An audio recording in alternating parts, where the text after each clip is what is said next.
గారికి వినతి పత్రం ఇవ్వడం జరిగింది. ప్రభుత్వ స్కూళ్ళల్లో నీరు మరియు పుస్తకాలు ఇలాంటి చాలా అనేక సమస్యలు ఉన్నాయి. వాటిని పరిష్కరించి మరియు ప్రైవేట్ స్కూళ్ళల్లో పిల్లల నుండి ఫీజులు అధికంగా వసూలు చేస్తున్నారు. దీనిపైన ఒక చట్టం తీసుకొచ్చి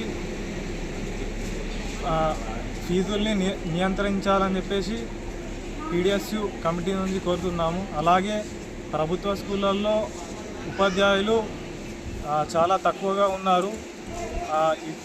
ఉన్న ఖాళీలని భర్తించి పిల్లలకు మెరుగైన విద్యని అందించాలని చెప్పేసి ఈరోజు డిచ్పల్లి డివిజన్ కమిటీ ఎంఆర్ఓ గారికి